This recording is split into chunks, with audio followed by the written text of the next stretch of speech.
കോഴിക്കോട് ഫറോക്ക് പഴയ പാലം ഇനി രാത്രിയിൽ പ്രകാശപൂരിതമാകും. സംസ്ഥാനത്തെ പ്രധാനപ്പെട്ട പാലങ്ങൾ ദീപാലംകൃതമാക്കുന്നതിൽ ആദ്യത്തേതാണ് ബ്രിട്ടീഷുകാർ നിർമ്മിച്ച ഫറോക്ക് പാലം. പദ്ധതിയിലൂടെ രാത്രികൾ ആസ്വദിക്കാൻ ജനങ്ങൾക്ക് അവസരമൊരുക്കുകയാണ് ലക്ഷ്യമെന്ന് മന്ത്രി പി എ മുഹമ്മദ് റിയാസ് പറഞ്ഞു.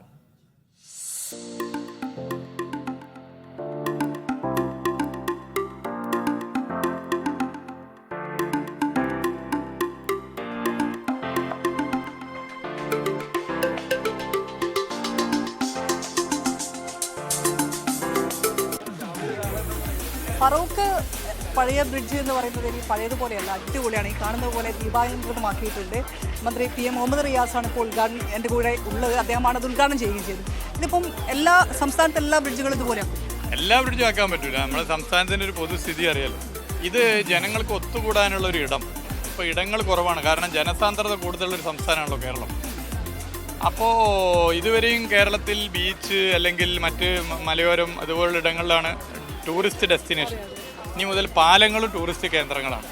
നിങ്ങൾ നോക്കിക്കഴിഞ്ഞാൽ ഈ പാലം കാണാനും ഇതിൻ്റെ ലൈറ്റിംഗ് കാണാനും സെൽഫി എടുക്കാനും തൊട്ടടുത്തുള്ള പാർക്കിൽ പാട്ട് കേൾക്കാനും ഭക്ഷണം കഴിക്കാനൊക്കെ ആളുകൾ ഒഴുകിയെത്തും. അപ്പോൾ പാലങ്ങൾ ഒരു ടൂറിസ്റ്റ് കേന്ദ്രമായി കേരളത്തിൽ മാറുന്നു. അതിൻ്റെ ഒരു തുടക്കമാണിത്. പൊതുമരാമത്ത് ടൂറിസം വകുപ്പിൻ്റെ ഡിസൈൻ പോളിസി ശില്പശാലയുടെ ഭാഗമായിട്ടാണ് ഇങ്ങനെ ഒരു ആശയം നടപ്പിലാക്കാൻ തീരുമാനിച്ചത്. അപ്പോൾ ജനങ്ങളത് ഏറ്റെടുത്തു, എല്ലാവരും സഹകരിച്ചു എന്നുള്ളതാണ് ഇതിൻ്റെ പ്രത്യേകത. ഈ നാടാകെ ഒരു ഉണർന്നിരിക്കുകയാണ്.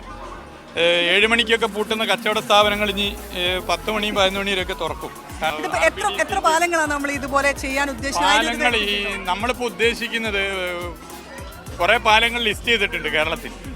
പൊതുമേഖലാ സ്ഥാപനം, സഹകരണ സ്ഥാപനം, അതുപോലെ തന്നെ സ്വകാര്യ സ്ഥാപനം, ഇവരുടെയൊക്കെ സഹായത്താൽ ചെയ്യാനാണ് ഉദ്ദേശിക്കുന്നത്. ഇതിപ്പോൾ RBDCK roads and bridges corporation പൊതുമരാമത്ത് വകുപ്പിൻ്റെ കീഴിലുള്ള സ്ഥാപനമാണിത് കംപ്ലീറ്റ് ഏറ്റെടുത്തത്. ഇതുപോലെ സാധ്യമാകുന്നവരൊക്കെ വെച്ച് പാലങ്ങൾ ചെയ്യുക എന്നുള്ളതാണ് ഉദ്ദേശിക്കുന്നത്. ഈ ഒരു വിദേശ ടൂറിസത്തിന്റെ ഒരു അല്ലെങ്കിൽ അത്തരത്തിലുള്ള ഒരു മാതൃക കേരളത്തിലേക്ക് കൊണ്ടുവരണം. എല്ലാ സാധ്യതയും ഉപയോഗപ്പെടുത്തണം.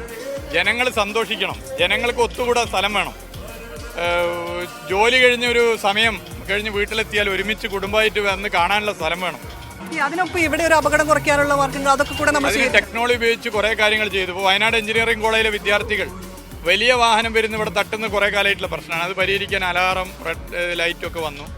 ഇനി ആർട്ടിഫിഷ്യൽ ഇൻ്റലിജൻസ് ഉപയോഗിച്ച് ട്രാഫിക് നിയന്ത്രണം വരും. അതുവരെയും പോലീസ് നിയന്ത്രിക്കും. ഒരു ഭാഗത്തുള്ള വണ്ടി ആദ്യം വിടും, പിന്നെ വിടും. ഇല്ലെങ്കിൽ എന്താ വെച്ചാൽ 2 ഭാഗത്തുനിന്ന് വണ്ടി വരികയാണ്. വണ്ടി ഇങ്ങനെ സൈഡാക്കി അവിടെ ഇവിടെയും തട്ടി എത്ര സമയം ആളുകൾ ഇതിന് വേണ്ടിയിട്ട് ഇവിടെ നിൽക്കുന്നത്. ഞാനൊക്കെ കോളേജിൽ പഠിക്കുമ്പോൾ ഈ പ്രശ്നം നമ്മൾ എത്രയോ കാലമായിട്ടുള്ള പ്രശ്നം. ഇത് ആളുകൾ ഏറ്റെടുത്തു അല്ലേ? നിങ്ങളല്ലേ പറയേണ്ടത്, ആളുകൾ ഏറ്റെടുത്തല്ലേ. ടീം വർക്കിന്റെ വിജയം. അവിടുത്തെ ജനങ്ങളുടെ നേതൃത്വത്തിൽ സർക്കാർ ആഗ്രഹിച്ചതുപോലുള്ള പ്രവൃത്തിക്ക് ഒരു ടീമായിട്ട് എല്ലാവരും നിന്നു. എന്തായാലും ജനങ്ങൾ ആസ്വദിക്കട്ടെ അല്ലേ ഇത്തരം പാലങ്ങളും ഈ ഭംഗിയൊക്കെ. എന്തായാലും അടിപൊളിയാണ് ഫറോക്കിലെ ഈ പഴയ ബ്രിഡ്ജ് എന്ന് പറയുന്നത്. നല്ല രസമുണ്ട്, ലൈറ്റൊക്കെ വെച്ച് അടിപൊളിയായിട്ട് കാണാനുണ്ട്. അതിൻ്റെ ഒരു സംവിധാനമാണ്. ഇനി മറ്റ് സംസ്ഥാനത്തെ പല പാലങ്ങളും ഇതുപോലെ തിരഞ്ഞെടുത്തിട്ടുണ്ട്. ആ പാലങ്ങൾ കൂടെ ദീപാലംകൃതമാക്കുകയാണ്. അതിൻ്റെ സംസ്ഥാനതല ഉദ്ഘാടനമാണ് ഫറോക്കിൽ നടന്നത്. നിതിൻ ഗോപിക്കൊപ്പം ഷിത ജഗൻ, മീഡിയ 1 കോഴിക്കോട്.